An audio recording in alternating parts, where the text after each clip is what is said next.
ಒಂದು ಊದಿನ ಕಡ್ಡಿ ಇತ್ತು. ಊದಿನ ಕಡ್ಡಿ ಜಗಲಿ ಮೇಲೆ ಹಚ್ಚಿಟ್ಟಿದ್ರು ಅದಕ್ಕೆ.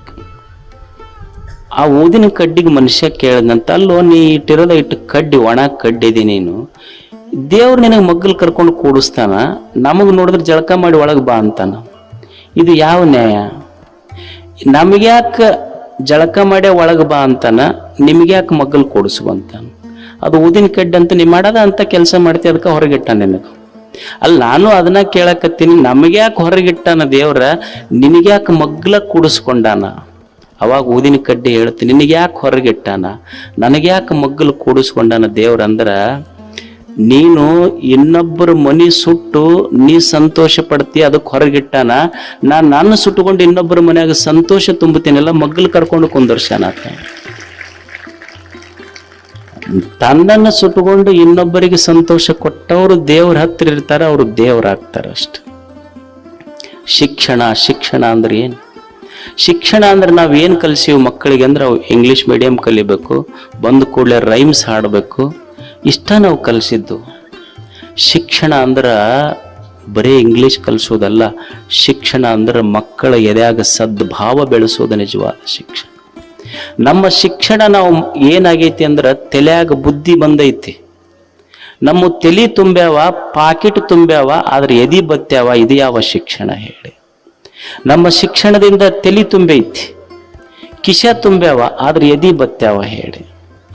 ಎಷ್ಟು ಜನ ಶಿಕ್ಷಣ ಪಡ್ಕೊಂಡವರು ತಂದೆ ತಾಯಿಗೆ ಜೋಪಾನ ಮಾಡ್ತೀವಿ ನಾವು ಹೇಳಿ? ತಂದೆ ತಾಯಿಗೆ ಜೋಪಾನ ಮಾಡುವ ಮಕ್ಕಳು ನಾವು ಎಷ್ಟು ಮಂದಿ ಇದೀವಿ ಹೇಳಿ? ಅವ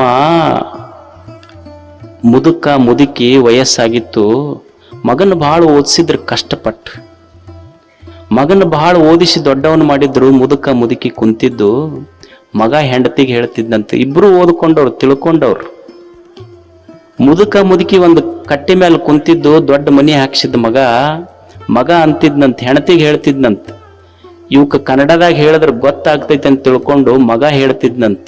ಏನ್ ಹೇಳ್ತಿದ್ನಂದ್ರ, I will take them to old age home.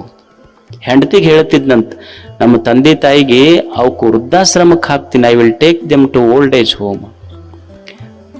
ಮುದುಕಿ ಸಂತೋಷ ಪಡ್ತಿದ್ದು ಅಂತ. ಮುದುಕಿಗೆ ಹೇಳ್ತಿತ್ತಂತ, ನನ್ನ ಜನ್ಮ ಸಾರ್ಥಕ ಆತು, ನನ್ನ ಮಗ ಇಂಗ್ಲಿಷ್ನ್ಯಾಗ ಮಾತಾಡ್ತಾನಂತ ಇವು ಅಂತಿತ್ತು. ನನ್ನ ಮಗ ಇಂಗ್ಲಿಷ್ನ್ಯಾಗ ಮಾತಾಡ್ತಾನಂತ ಇವು ಸಂತೋಷ ಪಡ್ತಿದ್ದು. ಅವ ಇಂಗ್ಲಿಷ್ನ್ಯಾಗ I will take them to old age home ಅಂತ ಅವ ಹೇಳ್ತಿದ್ದ. ಇವೆರಡು ಹೆಡ್ಡೇಕ್ ಆಗ್ಯಾವಂತಿದ್ದ ಮಗ. ಯಾರಿಗೆ? ತಂದೆ ತಾಯಿಗೆ.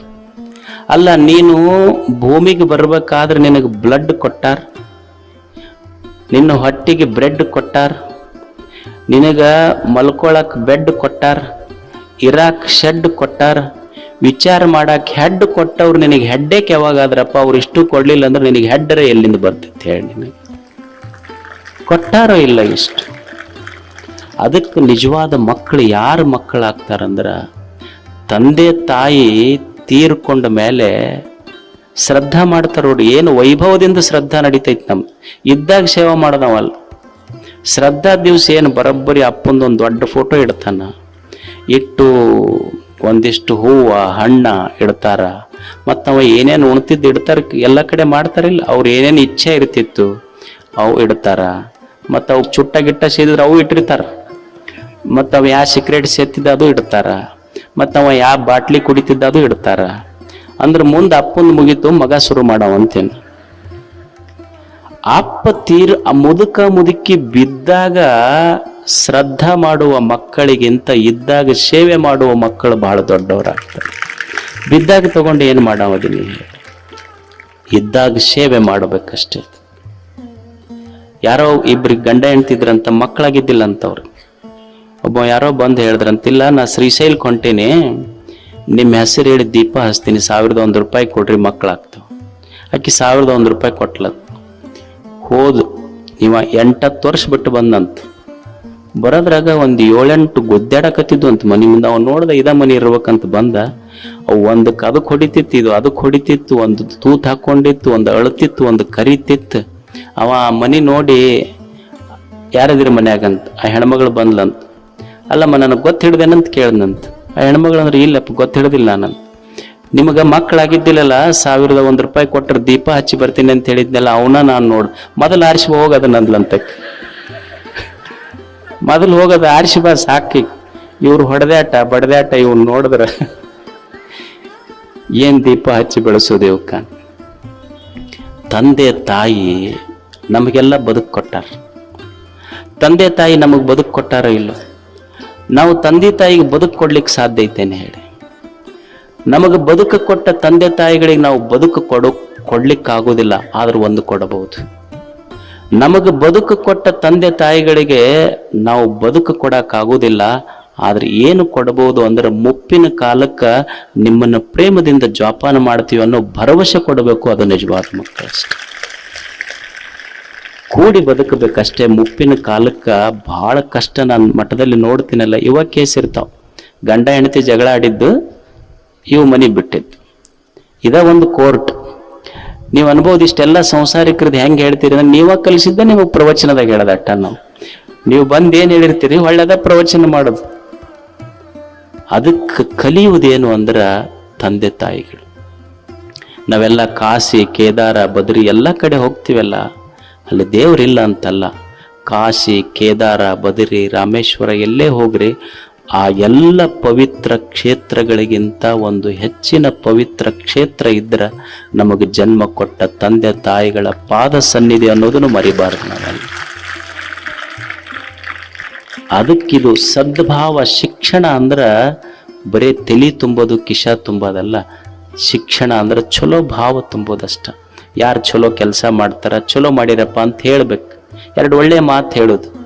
ಇಲ್ರಿ ನಮ್ಮ ನಾಲ್ಗಿನೇ ಹೇಳೋದಿಲ್ಲ, ನಮ್ಮ ಖಾನ್ದಾನದೊಳಗ ಅಂದಿಲ್ಲ ನಾವು. ಇಷ್ಟೆಲ್ಲ ಪ್ರವಚನ ಮಾಡಿಸ್ಯಾರ ಹಿರಿಯರು, ಯುವಕರು ಕೂಡಿ. ಯಾರು ಮಾಡ್ಯಾರ, ಚಲೋ ಮಾಡಿರಪ್ಪ ಅಂತ ಎರಡು ಶಬ್ದ ಹೇಳ್ಬೇಕು ಅವ್ರು. ನಮ್ಮಿಲ್ರಿ, ನಮಗೆ ಅಂಥದಕ್ಕೆ ನಾಲಿಗೆ ಹೇಳಲ್ಲ, ನಮ್ದು ರೂಢಿನೇ ಇಲ್ಲ ಅಂದ್ರೆ ಕೊನೆಗೆ ಯಾರು ಭೇಟಿ ಆಗ್ತಾರ ಅವ್ರಿಗೊಂದು ಚಲೋ ಸ್ಮೈಲ್. ಭೇಟಿ ಆದವ್ರಿಗೊಂದು ಸ್ಮೈಲ್ ಅನ್ನೋದು ಒಂದು ಮೈಲು ದೂರ ಆಗೈತಿ ನಮಗದು. ಮತ್ತೆ ಅದನ್ನು ಮಾಡಕ್ಕಾಗಲ್ರಿ ಅಂದ್ರೆ ಮನಸ್ಸಿನಾಗ ಬಾಯಿ ತೆಗೆದ ಆಗಲ್ಲ. ನಮಗೆ ಒಳ್ಳೇದಾಗ್ಲಿ ಅಂತ ಅನ್ನಕ್ ಬಾಯಿ ತೆಗ್ಯಾಕಾಗಲ್ರಿ ಅಂದ್ರೆ ಸುಮ್ಮ ಮನಸ್ಸಿನಾಗರ ಚಲೋ ಆಗ್ಲಿ ಅನ್. ಇಲ್ರಿ, ನಮ್ಗೆ ಒಟ್ಟ ಮನಸ್ಸಿನಾಗೂ ಅನ್ನಕ್ ಆಗೋದಿಲ್ಲ ಅಂದ್ರೆ ಕೊನೆ ಪಕ್ಷ ಇವ್ರಿಗೆ ಕೆಟ್ಟದ್ದಾಗ್ಲಿ ಅಂತ ಅನ್ನಕ್ ಹೋಗ್ಬೇಡ. ಅದು ಸದ್ಭಾವನ ಅಷ್ಟ. ಇದನ್ನು ತಿಳ್ಕೊಬೇಕು ಮನುಷ್ಯ. ಇನ್ನೊಬ್ಬರ ಬಗ್ಗೆ ಕೆಟ್ಟದ್ದು ಮಾತಾಡಬೇಡ. ಅದಕ್ಕೆ ಸದಾಚಾರ, ಸದ್ವಿಚಾರ, ಸದ್ವಚನ, ಸದ್ಭಾವ ಇವು ಎದ್ಯಾಗ ದೇವ್ರ ಕುಂತ ಅಂದ್ರೆ ಬದುಕೇ ಒಂದು ಪೂಜೆ ಆಗ್ತೈತಿ. ನೀ ಏನು ಕೆಲಸ ಮಾಡ್ತಿ ಅದು ದೇವನ ಪೂಜೆ, ಏನು ಮಾತಾಡ್ತಿ ಅದು ದೇವವಾಣಿ ಅಷ್ಟೇ. ಅದು ಏನು ಕೆಲಸ ಮಾಡ್ತಿ ಅದು ದೇವ ಪೂಜೆ, ಏನು ವಿಚಾರ ಮಾಡ್ತಿ ದೈವಿ ಭಾವ, ದೈವಿ ವಿಚಾರಗಳು. ಅದಕ್ಕ ನಾವು ಕೇಳಿವಿಲ್ಲ ಇದು ಸತ್ಯಯುಗ, ಇದು ಕಲಿಯುಗ ಅಂತ. ಸತ್ಯಯುಗ ಅಂದ್ರೇನು, ಕಲಿಯುಗ ಅಂದ್ರೇನು? ಸತ್ಯಯುಗ ಅಂದ್ರೆ ಯಾವಾಗ ಹಿಂದಿತ್ತು, ಯಾವಾಗೋ ಒಂದು ಕಾಲಕ್ಕೆ ಸತ್ಯಯುಗ, ಇದು ಕಲಿಯುಗ ಅಂತ ಹೆಂಗೆ ಹೇಳೋದು ನಾವು? ಸತ್ಯಯುಗ ಅಂದ್ರೆ ಎಂದೋ ಇತ್ತು, ಈಗಿಲ್ಲ. ಈಗಿರೋದು ಕಲಿಯುಗ ಅಂತಲ್ಲ. ಏನು ಸತ್ಯಯುಗಕ್ಕೆ ಕಲಿಯುಗಕ್ಕೆ ಏನು ವ್ಯತ್ಯಾಸ ಹೇಳ್ರಿ? ಏನು ಅವಾಗಿನ ಸೂರ್ಯ ಬೇರೆ ಇದ್ದ, ಈಗಿನ ಸೂರ್ಯ ಬೇರೆ ಅದಾನ. ಸತ್ಯಯುಗದ ಸೂರ್ಯ ಬೇರೆ, ಕಲಿಯುಗದ ಸೂರ್ಯ ಬೇರೆ. ಸತ್ಯಯುಗದ ಭೂಮಿ ಬೇರೆ, ಕಲಿಯುಗದ ಭೂಮಿ ಬೇರೆ ಅಂತ ಏನ್ರ ಐತೇನ್? ಏನಿಲ್ಲ, ಏನೂ ಬದಲಾಗಿಲ್ಲ. ಒಬ್ಬ ಅನುಭಾವಿ ಒಂದು ಚಲೋ ಮಾತು ಬರೀತಾನೆ. ಯಾವಾಗ ಕಲಿಯುಗ ಸತ್ಯಯುಗ ಆಗ್ತೈತಿ ಅಂತ? ಕಲಿಯುಗ, ಇದು ಕಲಿಯುಗ ಅಂತ ನಾವು ಕರಿತೀವಲ್ಲ, ಕಲಿಯುಗ ಸತ್ಯಯುಗ ಯಾವಾಗ ಆಗ್ತೈತಿ ಅಂದ್ರ ಸದಯಂ ಹೃದಯಂ ಯಸ್ಯ ಭಾಷಿತಂ ಸತ್ಯಭೂಷಿತಂ ಕಾಯ ಪರಹಿತೆ ಯಸ್ಯ ಕಲಿಸ್ತಸ್ಯ ಕರೋತಿ ಕಿಂ. ಯಾವಾಗ ಕಲಿಯುಗ ಸತ್ಯಯುಗ ಆಗ್ತೈತಿ ಅಂದ್ರೆ ಮನುಷ್ಯನೇ, ಯಾವಾಗ ನಿನ್ನ ಬಾಯೊಳಗ ಸವಿ ಮಾತು ಬಾಯಲ್ಲಿ, ಸತ್ ಕಾರ್ಯ ಕೈಯಲ್ಲಿ, ಸದ್ವಿಚಾರ ತಲೆಯಲ್ಲಿ, ಸದ್ಭಾವ ಎದೆಯಲ್ಲಿ ಇಷ್ಟಿತ್ತು ಅಂದ್ರೆ ಇದೇ ಸತ್ಯಯುಗ. ಈ ಕ್ಷಣಕ್ಕೆ ಇದು ಸತ್ಯಯುಗ. ಯಾರ ಎದೆಯೊಳಗಿದು ಇರ್ತೈತಿ ಅವರು ಸತ್ಯವಂತರಷ್ಟೆ. ನಾವು ಸತ್ಯಯುಗ ಪಂಚಾಂಗ ತೆಗೆದು ನೋಡಿ ಸತ್ಯಯುಗ ನಿರ್ಣಯ ಮಾಡೋದಲ್ಲ, ಕ್ಯಾಲೆಂಡರ್ ತೆಗೆದು ನೋಡಿ ಸತ್ಯಯುಗವನ್ನು ನಿರ್ಣಯ ಮಾಡೋದಲ್ಲ. ಮನುಷ್ಯನೇ ಸತ್ಯಯುಗ ನಿರ್ಣಯ ಮಾಡಬೇಕಾಗಿದ್ರೆ ಪುಸ್ತಕ ತೆಗೆದ ಸತ್ಯಯುಗ ಅಲ್ಲ, ನಿನ್ನ ಮಸ್ತಕ ನೋಡಿ ನೀ ಸತ್ಯಯುಗವನ್ನು ನಿರ್ಣಯ ಮಾಡಬೇಕಷ್ಟೆ. ನಿನ್ನ ಮಸ್ತಕದೊಳಗೆ ಸದಾಚಾರ ಇತ್ತು, ಸದ್ಭಾವ ಇತ್ತು, ಸದ್ವಚನಗಳಿದ್ದು, ಸದ್ಭಾವ ಇತ್ತು ಅಂದ್ರೆ ನೀ ಕುಂತ ಕ್ಷಣವೇ ಇದು ಸತ್ಯಯುಗ ಅಷ್ಟೆ. ನೀ ಮನೆಗೆ ಹೋಗಬೇಕಾದ್ರೆ ಸತ್ಯ ಶರಣನಾಗಿ ಹೋಗ್ತಿ, ಸಂಕಲ್ಪ ಬೇಕಷ್ಟೇ ಇದು.